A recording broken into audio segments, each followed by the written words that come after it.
Hello students, आज हम लोग क्या पढ़ेंगे? क्लास 8 का चैप्टर नंबर 9, जिसका नाम क्या है? रिप्रोडक्शन। क्या नाम है? रिप्रोडक्शन। रिप्रोडक्शन क्या है? रिप्रोडक्शन एक प्रोसेस है। क्या है?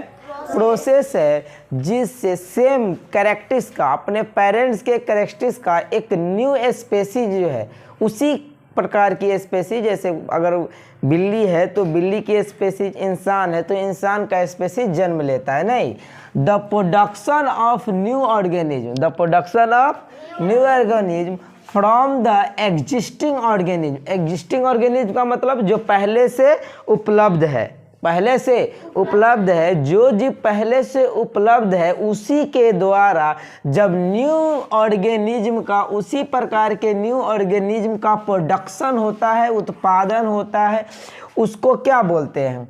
Same species. लिखा हुआ the production of new organism from the existing organism of the same species is known as reproduction, is known as reproduction।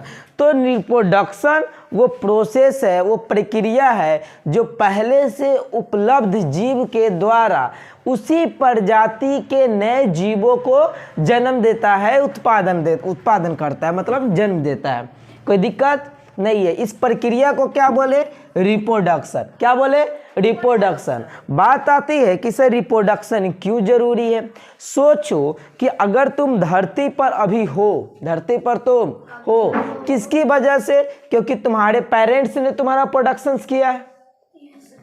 अगर रिप्रोडक्शंस ना हो तो वो स्पेसीज अर्थ से क्या हो जाएगी? लुप्त हो जाएगी, गायब हो जाएगी। तो क्या लिखा हुआ है? The process of reproduction ensure, मतलब रिप्रोडक्शन का जो प्रोसेस है ये निश्चित करता है, ये तय करता है continuity of life on the earth. इस धरती पे जीवन की जो प्रोसेस है, जीवन की जो क्रम है, उसको क्या करता है? निश्चित करता है, कंटिन्यू करता है। क्या करता है? कंटिन्यू करता है कि आप है, आपसे पहले भी कोई उसी प्रकार के प्रजाति, मतलब उसी प्रकार के थे। हम आपके पिताजी का प्रोडक्शन किससे हुआ? दादा दादी से होंगे, फिर उनका किसी से हुआ होगा। सेम प्रकार से, इसी प्रकार से हमारी स्पेसीज का क्या होता है? ग्रोथ होते हैं। क्या होता है? ग्रोथ होते हैं। और हम धरती पर बने रहते हैं कि हाँ, धरती पे अभी भी मानव जाति है। बहुत सारे स्पेसीज ऐसे हैं जो धरती से विलुप्त हो गए, या तो उनके रिप्रोडक्शन में लैकिंग थी। लैकिंग का मतलब क्या चीज? कमी नहीं, या फिर जो बर्न रेट था, जन्म लेने की जो दर थी, वो मृत्यु दर से क्या थी? कम थी। तब जाकर उनकी धरती से उस जीव का क्या हो गया? नाम मिट गया, मतलब वो जीव धरती पर से खत्म हो गए, मतलब कंटिन्यूटी ऑफ लाइफ में अभी नहीं है। जैसे डायनासोर्स हो गए। एक जमाने में धरती पे डायनासोर्स था, डायनासोर था या नहीं था? आज नहीं है, आज नहीं है। तो कहीं ना कहीं रिप्रोडक्शन का लेकिंग हुआ होगा उस स्पेसीज के बीच में, तब जाके धरती पर से वो विलुप्त हुआ है कि नहीं। अगली बात क्या है? Reproduction by human beings. Human beings के द्वारा जो रिप्रोडक्शन होते हैं वो ensure that the human species will come continue to exist on this earth for all time to come. क्या बोला? कि इंसानों द्वारा जो रिप्रोडक्शंस होते हैं, इंसानों से जो रिप्रोडक्शन होते हैं, ये इस बात को तय करता है, इस बात को निश्चित करता है कि इंसान जो है धरती पर पहले से थे और हमेशा आते रहेंगे। अगर इस धरती पर इंसान की स्पेसीज की, इंसान की स्पेसीज, ह्यूमन की जो स्पेसीज है, उनको बरकरार रखना है तो उनके बीच रिप्रोडक्शन की प्रक्रिया जो है, प्रोसेस जो है, वो चलते रहना चाहिए। कोई दिक्कत नहीं है, ठीक है। टूटी जो दिल किसी का,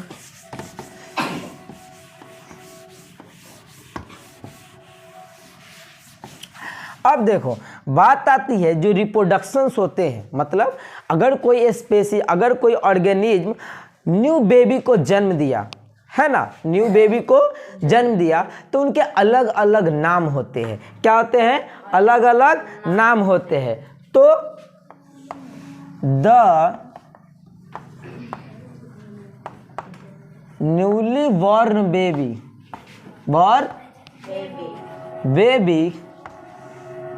आर कॉल्ड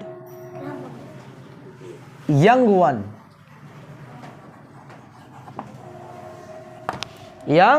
वन। जो किसी भी प्रजाति की जो न्यू बेबी होती है, जो नए बच्चे जन्म लेते हैं, उनको क्या बोलते हैं? यंग वन बोलते हैं। क्या बोलते हैं? यंग वन बोलते हैं, है ना। या बेबी बोलते हैं, यंग वन बोलते हैं, या बेबी बोलते हैं, है कि नहीं। अब अलग अलग प्रजाति के बेबी का अलग अलग नाम होता है। जैसे मान लो कि कैट का जो यंग वन है, young one of cat, young one of cat की बात करूं तो इसको क्या बोलते हैं? किटेन। क्या बोलते हैं? किटेन। क्या बोलते हैं? किटेन। उसी तरीके से डॉग को क्या बोलते हैं? पप्पी। क्या बोलते हैं? पप्पी। हेन को क्या बोलते हैं? हेन को क्या बोलते हैं?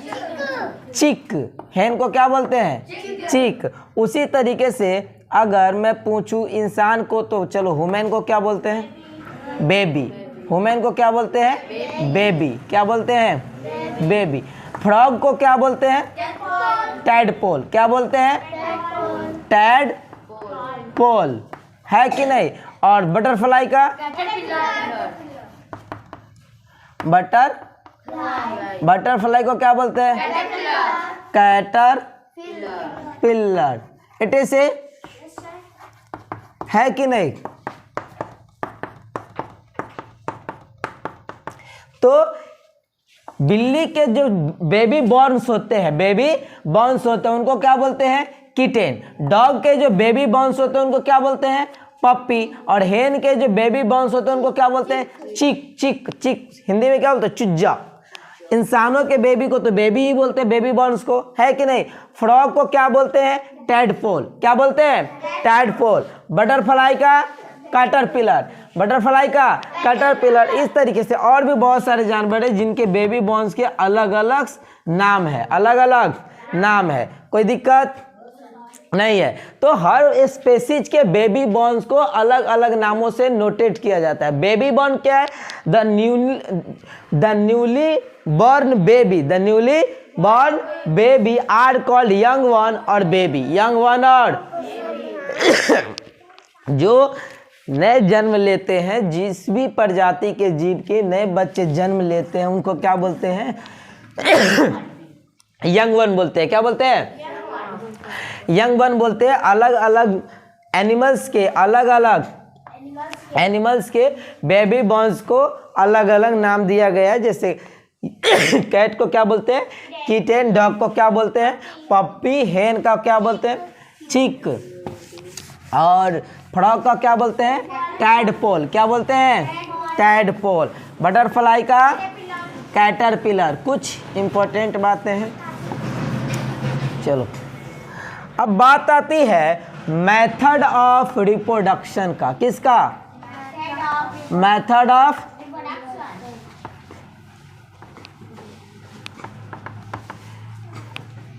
कितने तरीके से रिप्रोडक्शंस होते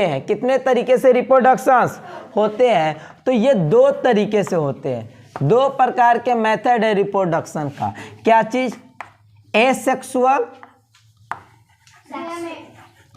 एसेक्सुअल रिप्रोडक्शन,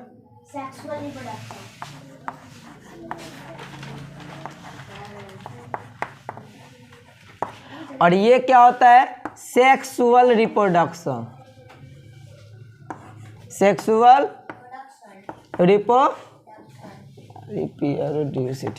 ठीक है। रिप्रोडक्शन, एसेक्सुअल रिप्रोडक्शन और सेक्सुअल रिप्रोडक्शन। एसेक्सुअल रिप्रोडक्शन किसको बोलते हैं? कि रिप्रोडक्शन का वो प्रोसेस जिसमें सिंगल पेरेंट पार्टिसिपेट करता है विदाउट योर सेक्स गैमेट्स। अब ये सेक्स गैमेट्स क्या होता है आगे पढ़ेंगे, समझ में आया। मतलब कि रिप्रोडक्शन का वो प्रोसेस जिसमें सिंगल पेरेंट्स भाग लेते हैं, सिंगल पेरेंट्स भाग लेते हैं, वो भी विदाउट सेक्स हार्मोन के, विदाउट सेक्स हार्मोन के, उसके पास सेक्स गैमेट्स नहीं होता, उसके पास सेक्स गैमेट्स नहीं होता। एसेक्सुअल रिप्रोडक्शन किसको बोलते हैं? The production of new organism from a single parents without the involvement of sex cell. देखो क्या बोले, the production of new organism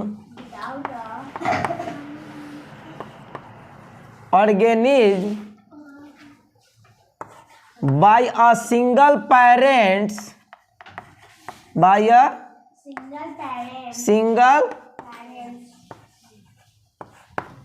without involving sex cell, है ना, आर कॉल्ड एसेक्सुअल रिप्रोडक्शन। मतलब रिप्रोडक्शन का वो प्रोसेस या वो प्रोडक्शन, मतलब वो तरीका जिनके द्वारा एक सिंगल पेरेंट, सिंगल सेल जो है, सिंगल ऑर्गेनिज्म जो है, सिंगल पेरेंट्स जो है रिप्रोडक्शन करता है, वो भी विदाउट सेक्स सेल के, विदाउट, इसको क्या बोलते हैं? एसेक्सुअल। ये किसमें होता है? अमीबा। किसमें होगा? अमीबा में। बी आइए, AMEBA। अमीबा, जैसे अमीबा क्या होता है, इस तरीके का स्ट्रक्चर होता है, एक रफली स्ट्रक्चर्स होते हैं। ये जैसे जैसे मैच्योर होता है, बढ़ते जाता है, इसके पास एक न्यूक्लियस होते हैं, ये यूनिसेलुलर होता है। क्या होता है? यूनिसेलुलर होता है। तो इसमें एक ही सेल्स होते हैं, तो एक न्यूक्लियस होता है, बढ़ते जाता है। जैसे ही मैच्योर होता है, इसकी न्यूक्लियस के आकार भी बढ़ते जाते हैं। इस अभी ऐसे था, मान लो अब कुछ समय बाद ऐसे हो जाएगा। अब न्यूक्लियस बढ़ गया, फिर कुछ देर बाद ऐसे हो जाएगा। अब देखो ये यहाँ और ये यहाँ, अब न्यूक्लियस इतने बड़े हो गए, और कुछ समय बाद ये यहाँ से टूट जाएगा और दो हो जाएंगे, दो अमीबा बन जाएगा, दोनों यूनिसेलुलर, ऐसे नहीं बाइसेलुलर या मल्टीसेलुलर हो जाएगा, दोनों यूनिसेलुलर। एक ही न्यूक्लियस होगा, एक ही माइटोकॉन्ड्रिया होंगे, एक ही साइटोप्लाज्म होगा। समझ में आ रहा है? तो इस तरीके के जो रिप्रोडक्शंस होते हैं उनको क्या बोलते हैं? Asexual reproduction. क्या बोलते हैं? Asexual reproduction. एसेक्सुअल रिप्रोडक्शन किसको बोले? द प्रोसेस ऑफ, मतलब that type of reproduction process, या process of that type of reproduction. Reproduction का वो प्रक्रिया जिसमें एक सिंगल पेरेंट्स पार्टिसिपेट करता है। क्या करता है? पार्टिसिपेट करता है बिना अपने सेक्स सेल के, बिना अपने सेक्स सेल के, without sex cell, without sex cell. उस प्रोसेस को क्या बोलते हैं? Asexual reproduction. क्या बोलते हैं? Asexual reproduction. The process of that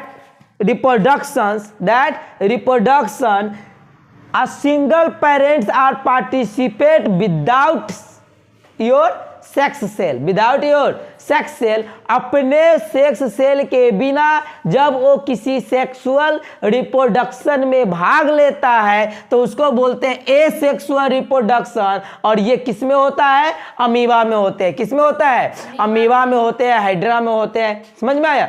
तो इस तरीके से होते हैं। मिटाऊं? अच्छा, अब बात आते हैं कि सेक्सुअल रिप्रोडक्शन क्या है। ये लंबा चैप्टर है जिसके बारे में हमको पढ़ना है। क्या चीज? Sexual reproduction. क्या होते हैं? Sexual reproduction.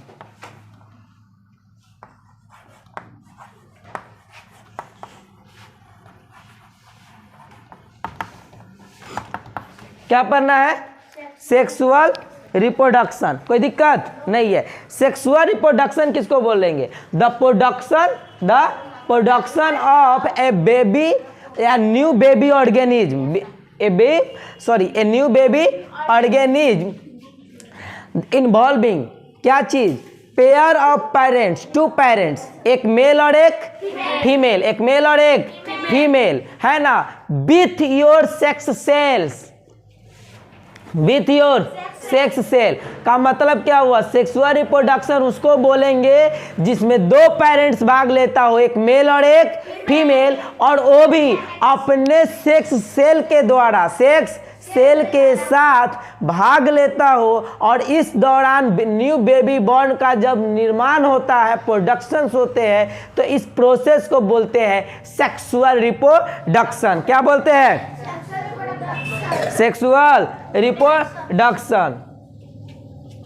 The production of new organism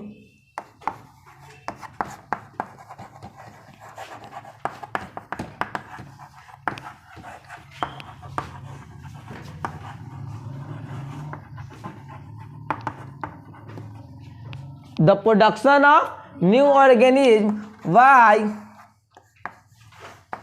two parents। क्या लिखोगे? मेल और मेल एंड फीमेल। और क्यों? दोनों को तो पास आने ही है, ठीक है। Male and female with using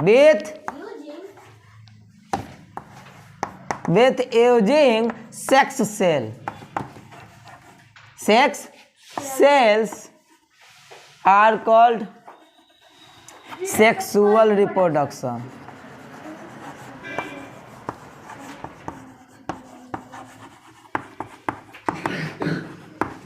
है कि नहीं? ये किस में होता है? तो ज्यादातर जानवर में, वैसे ह्यूमन में। किस में? ह्यूमन में, है कि नहीं? ह्यूमन, ध्यान से देखो, जब भी किसी इंसान का जन्म होते हैं तो उनमें दो इंपॉर्टेंट होते हैं, एक फादर और एक मदर। मतलब मेल और फीमेल, मतलब दो पेरेंट्स होते हैं। हम लोगों के कितने पेरेंट्स हैं? दो पेरेंट्स होते हैं। तो हम लोगों का जो रिप्रोडक्शन हुआ है वो सेक्सुअल रिप्रोडक्शन के माध्यम से हुआ है। किस माध्यम से हुआ है? सेक्सुअल रिप्रोडक्शन के माध्यम से। पहले ये समझ लो कि एसेक्सुअल रिप्रोडक्शन में सिंगल पेरेंट्स होते हैं। कितने पेरेंट्स? और उसमें सेक्स सेल का इन्वॉल्वमेंट नहीं होता। पर सेक्सुअल रिप्रोडक्शन में टू पेरेंट्स होते हैं। कितने? टू, एक मेल और एक फीमेल, और इसमें सेक्स सेल का इन्वॉल्वमेंट होता है। गुड। आगे चलते हैं कि कैसे होता है। ह्यूमन में रिप्रोडक्शन कैसे होते हैं वो बताते हैं कि ह्यूमन का सेक्स सेल क्या है, फिर मतलब ह्यूमन बोल रहे हैं मेल का सेक्स सेल क्या है और फीमेल का सेक्स सेल क्या है in the reproduction of human. समझ में आया? चलो मिटाऊं।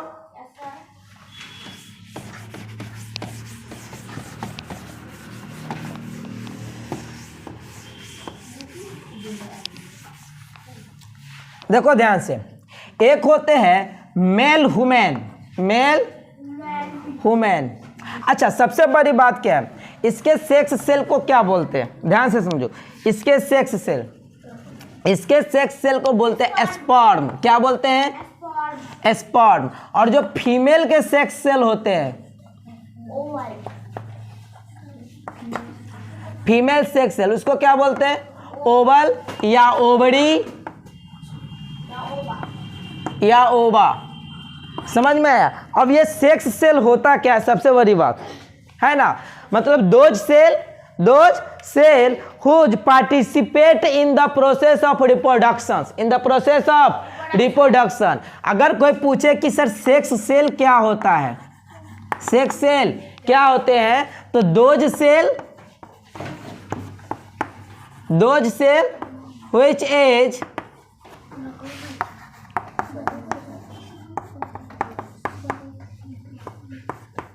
participate in the process of reproduction।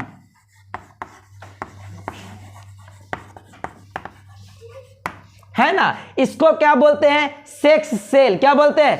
Sex cell या गैमेट्स। रिप्रोडक्शन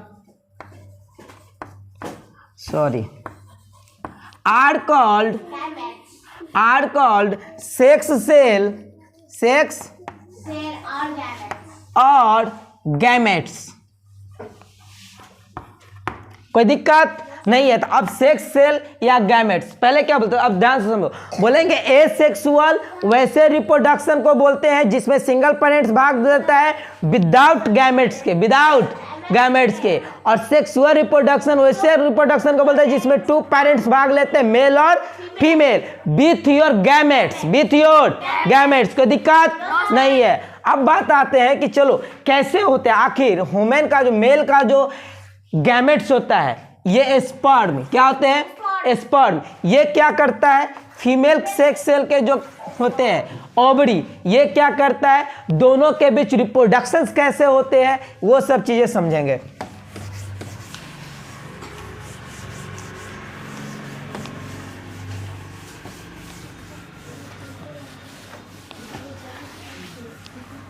ध्यान से समझोगे तो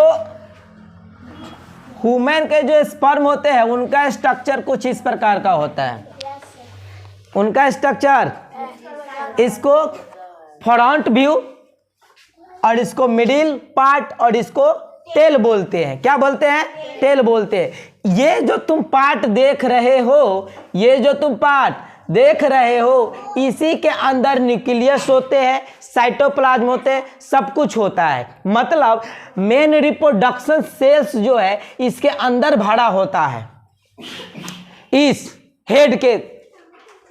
इसको क्या बोलते हैं, हेड, इसको क्या बोलते हैं, टेल, और बीच को पार्ट को क्या बोलते हैं, मिडिल पार्ट। ये पूंछ की तरह जो दिखाई दे रहा है वो क्या काम करता है, वो गति प्रदान करता है। इसको जाने में, एक जगह से दूसरे जगह जाने में, मतलब मूवमेंट में जो है सहायता प्रदान कौन करता है, टेल। क्या होता है, टेल। पर ये क्या होते हैं, इसमें सारे चीज बड़े होते हैं, न्यूक्लियस से लेकर सेक्स सेल्स के जितने भी मटेरियल्स होते हैं वो सारे किसमें बड़े होते हैं, हेड में। किसमें, हेड में। अब होता क्या है, ध्यान से समझो।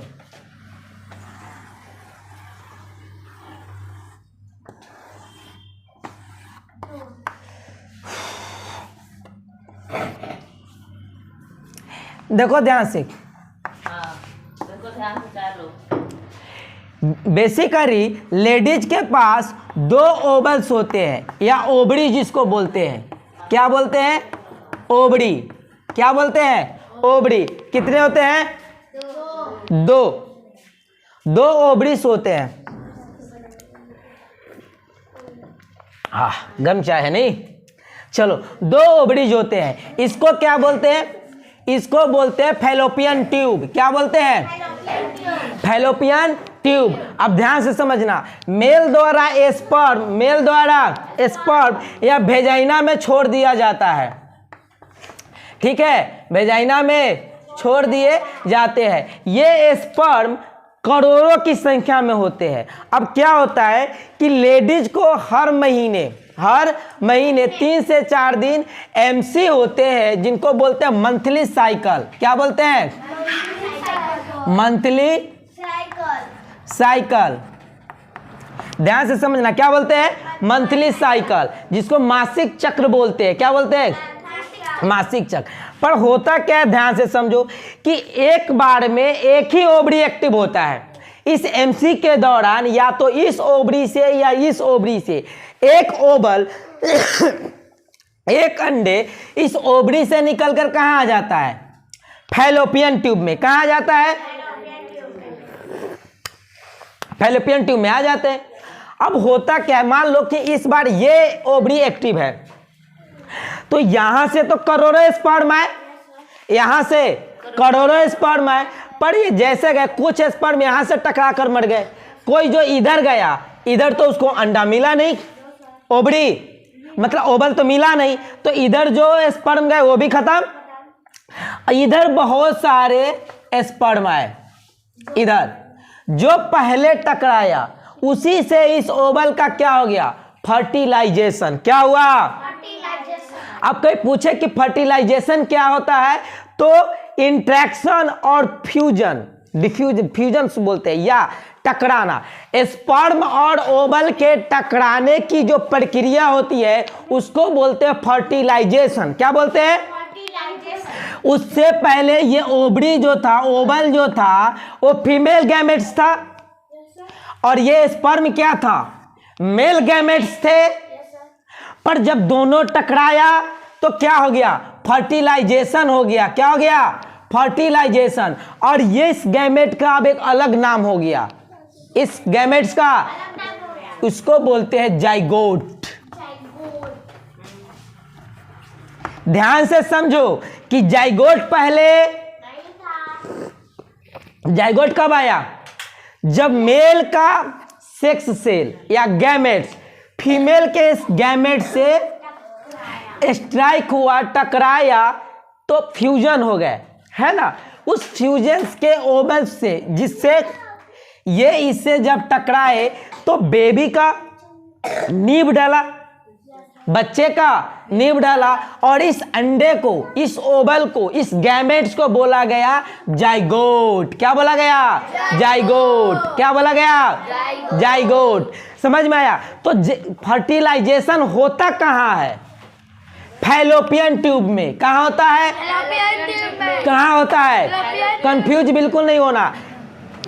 फर्टिलाइजेशन कहाँ होता है, फर्टिलाइजेशन से पहले ये क्या था, ओवल। ये क्या था, स्पर्म। जब दोनों टकरा गए तो क्या हुआ, जाइगोट। क्या हो गया, जाइगोट। ये कुछ दिन तक यहाँ पर विकसित होगा, कुछ दिन तक यहाँ विकसित होगा। उसके बाद चला आएगा एम्ब्रॉय में। किसमें आ जाएगा, यहाँ पे, इस स्पेस में। एम्ब्रॉय बोलते हैं गर्भाशय को। किसको, वहां पहुंच जाएगा। अब यहाँ पर बेबी का निर्माण होगा। पर होता क्या है, ध्यान से समझो। इसमें में 2-3 बात है। क्या कि सर कभी कभी बच्चे जुड़वा पैदा ले लेते हैं, कभी एक ही शक्ल का लेते हैं। जुड़वा होता है तो नाक मुंह सब एक ही समान, है कि नहीं। अब कभी कभी क्या होता है, जुड़वा तो हुए पर एक समान नाक मुंह नक्शा नहीं है। पर उससे पहले समझते हैं कि होता क्या है। जैसे ही वो ओवल तुम देख रहे हो, इसको मिटाऊं जरा सा, फिर बाद में करूंगा फिगर बाद में। ध्यान से समझो, ये ओवल था फीमेल का और ये स्पर्म थे मेल का। इंसान के अंदर क्रोमोसोम होते कितने हैं, 23 पेयर्स। क्या होते हैं, जिसमें 22 पेयर्स सेम होते हैं। दोनों में 22 पेयर्स क्रोमोसोम सेम होते हैं। एक पेयर अलग होता है जिनको बोलते हैं सेक्स क्रोमोसोम। क्या बोलते हैं, सेक्स क्रोमोसोम। जरा सा इधर मिटाऊं फिर समझ में आएगा। देखो 22 पेयर्स सेम होते हैं, पर 1 पेयर्स ऐसे होते हैं जो डिफरेंट होते हैं, मेल में अलग और फीमेल में अलग। उनको बोलते हैं सेक्स क्रोमोसोम। क्या बोलते हैं, सेक्स क्रोमोसोम। और ये होता क्या है, ये मेल में होता है XY और फीमेल में होते हैं XX। क्या होते हैं, तो ध्यान से देखना। अब लेडीज को लड़का होगा या लड़की, ये डिसाइड कौन करेगा, फादर करेगा। बताता हूं कैसे। अगर मेल के स्पर्म में Y क्रोमोसोम गया, क्या गया, तो लेडीज के पास तो X ही है, मिलेंगे X और Y, बनेगा लड़का। क्या बनेगा, लड़का होगा। पर मान लो इसके से X क्रोमोसोम निकले तो इसके पास भी X है, XX मिल गए, बनेगी लड़की। क्या होगा, तो बिना काम के ना जेंट्स जो है पीड़ित रहता है लेडीज को, है, बेटा को जन्म नहीं देता। बेटा को जन्म नहीं, अगर कोई लेडीज बेटे को जन्म नहीं दे रहा है तो कमी लेडीज में है, जेंट्स में है। तू लोग कभी ऐसा करेगा, नहीं ना करेगा, समझ जाना। मारोगे तो कमी किस में है, मेल में है। समझ में आया। क्योंकि लड़के और लड़की का निर्धारण कि बच्चे होंगे, मतलब बच्चे होंगे या बच्चियां होगी, ये निर्धारण मेल करता है, फीमेल। अब होता क्या, ध्यान से समझो। जब जाइगोट बनता है ना, तो 50% डीएनए जो है वो मेल का आता है और 50% फीमेल का आता है। अब दोनों मिक्सचर हुए तो एक नया डीएनए उत्पन्न हुआ। तो जब बच्चे जन्म लेते हैं तो कुछ गुण मम्मी पर जाते हैं, कुछ गुण दुनिया की बात मत सोचना कि नाना पर चल गया, मामा पर चल गया, खामा पर चल गया, किसी पे नहीं जाता, जाता सिर्फ मम्मी पापा पर ही है। सिंपल बात है, गाय के दूध को और भैंस के दूध को मिला दो, गाय का दूध पीला, भैंस का दूध उजला, दोनों को मिलाओगे ना तब पूरी तरीके से पीला रहेगा ना पूरी तरीके से उजला, कोई और कलर ही पकड़ लेगा। पर हल्का हल्का कलर गाय के दूध का और हल्का हल्का कलर भैंस के दूध का है कि नहीं? अब उसमें कोई बोले कि गधे के दूध का कलर मिलेगा तो हो सकता है? नहीं हो सकता। तो वही बात बोल रहा हूं कि जब जाइगोट का फॉर्मेशन होता है तो 50% प्रॉपर्टीज किससे लिए जाते हैं? फादर से, और 50% मदर से। तो एक नए प्रॉपर्टीज का जन्म होता है। तो बच्चे जो जन्म लेते हैं उनका 50% गुण मम्मी से और पापा से, और दोनों को चक्की की तरफ पीसा जाता है। किस में? जाइगोट में। किस में? जाइगोट में, है ना? ऐसे ही नहीं हो जाते, डीएनए से डीएनए मिलता है, हर सेल से सेल का कंट्रीब्यूशन होता है। जैसे कभी कभी तुम देखते हो कि बच्चे जन्म लिया पर खड़ा नहीं हो पा रहा है, चल नहीं पा रहा है, क्यों? उसके शरीर में हड्डी नहीं है उसके शरीर में हड्डी, पर हड्डियों के अंदर जो बोन मैरो पाया जाता है उनका जो संबंध है, उनका जो इंटरेक्शन है, ये हटाओ, हड्डियों के अंदर जो बोन मैरो पाया जाता है उनका संबंध, उनका जो बॉन्डिंग हड्डी से होना चाहिए, कैल्शियम फॉस्फेट से, वो है क्या? नहीं है। तो जब है नहीं तो हड्डियों को मजबूती कौन देगा? नहीं मिल पाता है ना, इसीलिए बच्चे खड़ा नहीं हो पाते हैं। तुम क्रिस 3 मूवी देखे हो? क्रिस 3 मूवी, उसमें जो काल है उसके पास पूरा बॉडी होता है, उंगली से सारा काम करता है पर खड़ा नहीं हो पाता।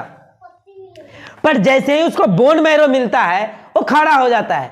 बोन मैरो मिल गया का क्या मतलब? उनको हड्डियों को सपोर्ट करने वाली जो मांसपेशी है, जो तुम चिकन का रान खाते हो ना, लेग पीस, उसके अंदर से जो खुरदुरा जेली टाइप का रेड कलर बलुआई टाइप का निकलता है, उसी को बोन मैरो बोलते हैं, जो हड्डियों के बीच में होता है। तो हड्डियों को मजबूती प्रदान करता है, उसी की वजह से तुम खड़े हो। अगर कैल्शियम, हड्डियां किससे बना हुआ है? कैल्शियम फॉस्फेट से, है ना? तो कैल्शियम फॉस्फेट और उस बोन मैरो के बीच यदि संबंध अच्छे नहीं है, सिंपल बात है, ईंट और सीमेंट गिट्टी बालू में आपस में कम बॉन्डिंग ना हो तो दीवार मजबूत बनेगा कमजोर। तो मजबूत बनाने के लिए क्या करते हो? सीमेंट ज्यादा डालते हो। सेम बात हमारी हड्डियों में भी है। हड्डी जो है दीवार का एक ढांचा है, उसके अंदर सीमेंट बालू डालते हैं, that is called bone marrow. अगर दोनों आपस में संबंध अच्छे रहे, चिपक गए तो तुम बहुत मजबूत होगे, और नहीं चिपके तो कमजोर।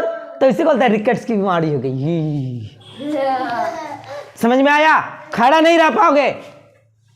तो हम खड़ा हड्डियों की वजह से रह पाते हैं, हड्डियों को मजबूती जो प्रदान करता है उस बोन मैरो की वजह से करते हैं।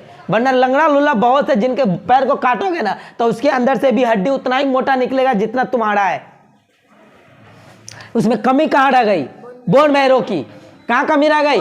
तो उसी तरीके से मेल के जो सेक्स गैमेट्स होते हैं, जिनको स्पर्म बोलता हूं, क्या बोलता हूं? स्पर्म, और फीमेल के जो ओवल्स होते हैं, ओवरी या ओवल, इन दोनों की प्रॉपर्टीज मैच करनी चाहिए। वरना होता क्या बताता हूं। सोचो, इंसान का स्पर्म किसी जानवर में डाल दिया जाए, फीमेल जानवर में, तो क्या जानवर इंसान को जन्म देगा? क्यों नहीं देगा? क्योंकि उसका साइटोप्लाज्म या उसका सेक्स सेल की जो प्रॉपर्टीज है वो ह्यूमन के सेक्स सेल की प्रॉपर्टीज से मैच खाएगा? नहीं खाएगा, सारे मर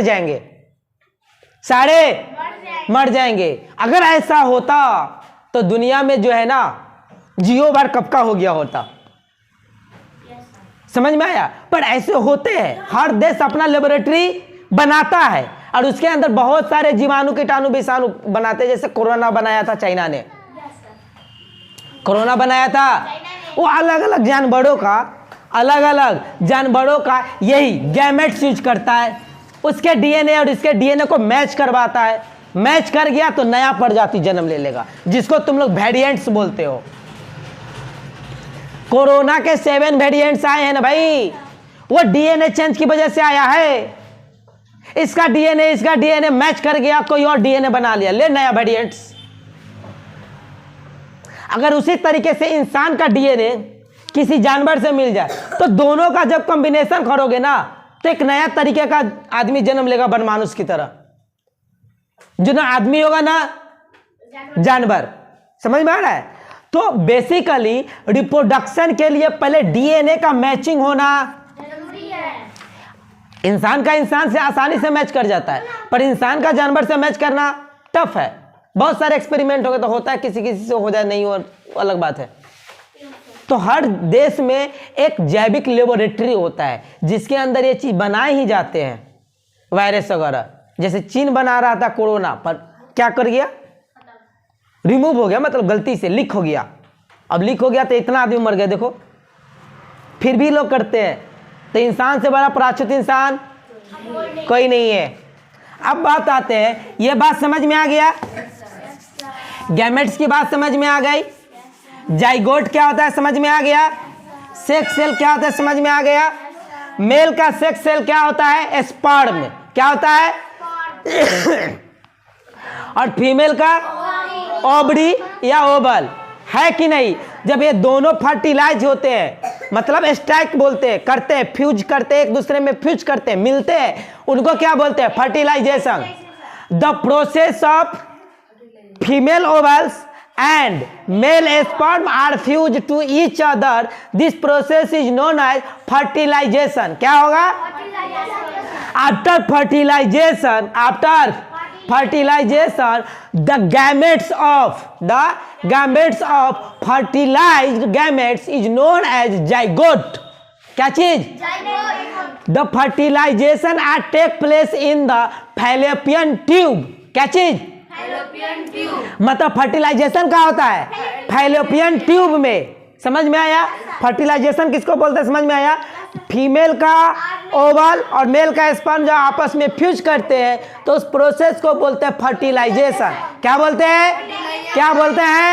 फर्टिलाइजेशन। जब फर्टिलाइज होने से पहले ये फीमेल का ओवरी था, मतलब ओवल था, ये स्पर्म था, पर जब दोनों फर्टिलाइज हो गए तो एक कॉमन चीज बना जिसका नाम पड़ा जाइगोट, और इसमें बेबी का निप डाला, है कि नहीं? है। और ये जाइगोट क्या होगा, डेवलप होगा कहाँ, फैलोपियन ट्यूब में। पर धीरे धीरे ये घसकते घसकते कहाँ आएगा, एम्ब्रॉय में। कहाँ आएगा? फिर चलते हैं कि जुड़वा कैसे होते हैं। आज पीएचडी करोगे रिप्रोडक्शन पे, समझ में आया?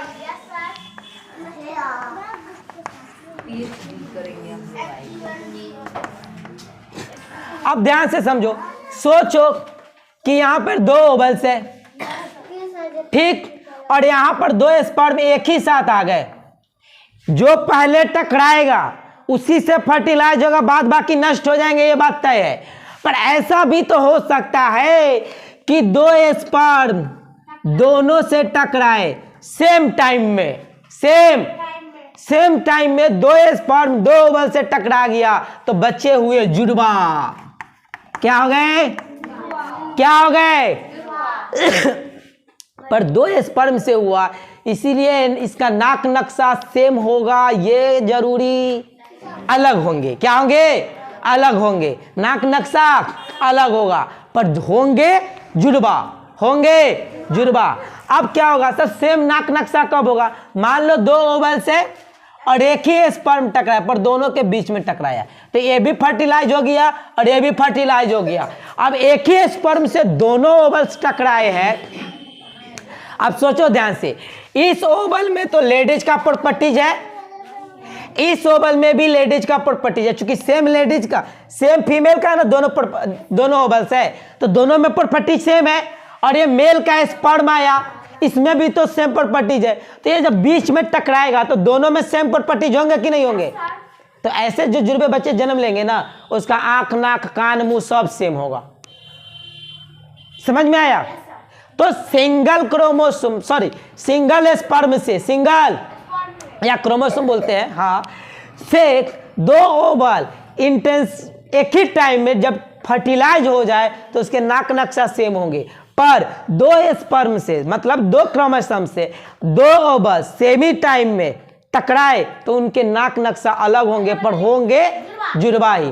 पर ये मत समझ लेना कि जुड़वा है तो इसको दुख होगा तो ये भी रोएगा, या ये हंसेगा तो ये भी हंसेगा, ऐसा कुछ भी फिल्म में जो दिखाता है वो चीज नहीं होते हैं। वो चीज समझ में आया?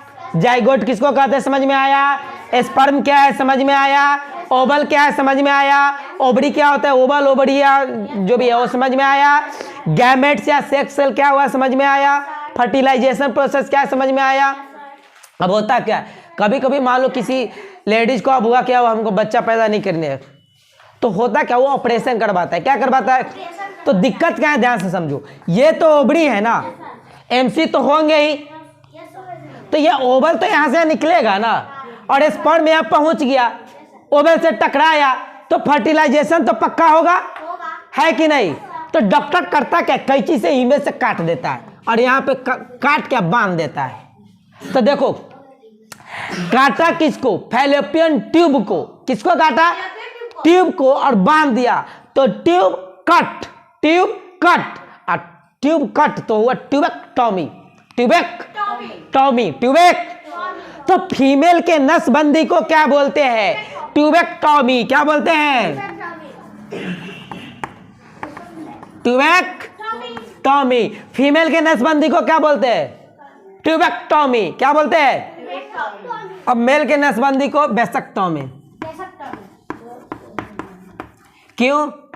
इसके अंदर एक ग्रंथि होते हैं जिनसे टेस्टिन उत्पन्न होता है। बेसिक आती होते हैं ग्रंथि, बेसिकली ग्लैंड्स होते हैं जिनसे स्पर्म का सेक्रेशन होता है, निर्माण होता है टेस्टिस के द्वारा। समझ में आया? इसीलिए इसको वेसेक्टॉमी बोलते हैं। उन्हीं को काट कर जोड़ दिया जाता है। जब मेल का रिप्रोडक्शन सिस्टम बताऊंगा ना स्ट्रक्चर के साथ, तो बताऊंगा कि टेस्टिस का निर्माण कैसे होता है। कोई दिक्कत? आज के लिए इतना काफी है। Thank you.